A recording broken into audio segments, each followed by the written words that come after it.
Alright, in this patch we have two functional blocks generating pitch CV. The first one is this one, the two LFOs, VCA and Quantum, and the second block is this one, LFO, VCA, Quantum and Sample and Hold. Not the Bernoulli gate, this belongs to another functional block, later about this more. So at first, the first block here, this LFO, the second one from left, is modulated by this one here. The basic, the offset frequency of this LFO, this one here, is quite low, 0.02 Hertz, but is modulated by LFO1 to the left here. So it goes up and down. The triangle wave serves, for this LFO serves, attenuated by this VCA, serves as the source which is quantized, the pitch source pitch CV source which is quantized by Quantum, and the result is sent to Basel, to voice number 1, which sends its output through this VCA, which is modulated by this ADSR, to plateau, to a reverb. To say it right now already, you see 5 times the plateau module. This is because every voice has a little bit different reverb adjustments, different diffusion, different decay, and different dry-wet relations. It's not necessary, but I wanted it, so it's not the principle. You can use even only one. Alright, so this was the first thing. One voice 1, and the left pitch generating unit here. The right pitch generating unit here works as follows. The adjustments at the quantizer, Quantum, are completely the same. These are completely identical modules and with identical adjustments here, only that the LFO, which feeds, or better said, not feeds, but which triggers the sample and hold unit, runs at a remarkably higher frequency as these two, but it's also modulated, frequency modulated by the left LFO here.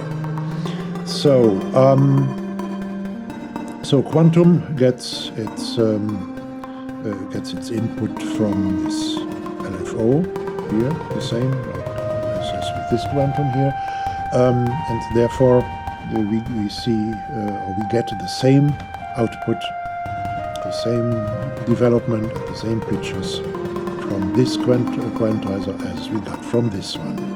But this time this output doesn't modulate the pitch of any PCO, but is sampled by the sample and hold unit, which is triggered, as I told you, by this relatively fast running LFO.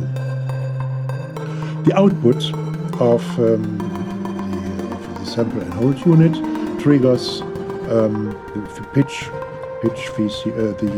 CV of voices, of 4 voices, the VCO, first SAR, VCO, and through VCO, I can't even know how to pronounce it. Then Waldemar and the horsehair VCO.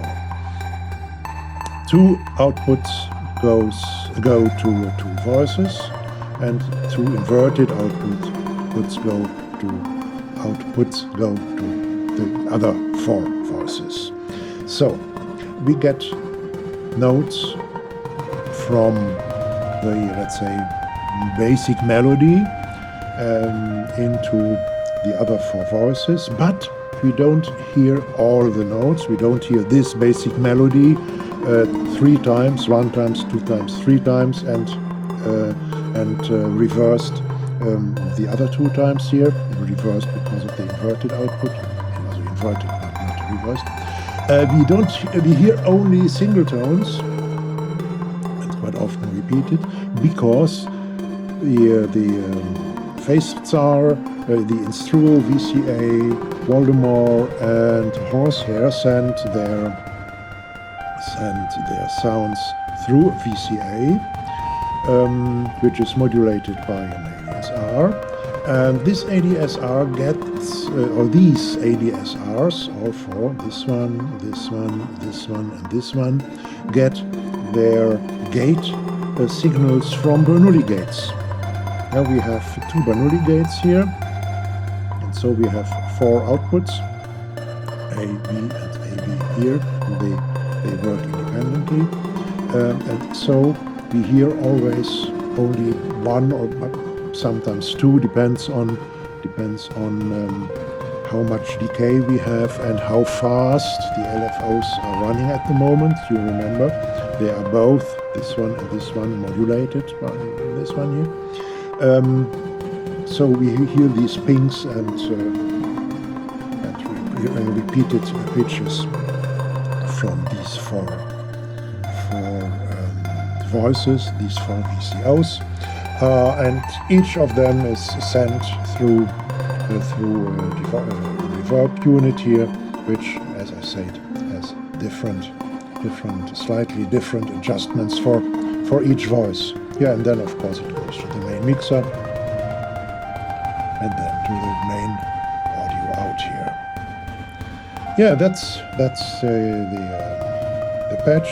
Once again, the principle: one CV generating block generates the constant melody here, and the other CV generating, pitch CV generating block modulates the pitch of four voices, which are most of the times blocked from getting through reverb and then to the output mixer, and they are blocked because they have to be opened and closed. Their VCAs have to be opened and closed by this random Bernoulli gates. So let's listen to it for a while and then go to the next video.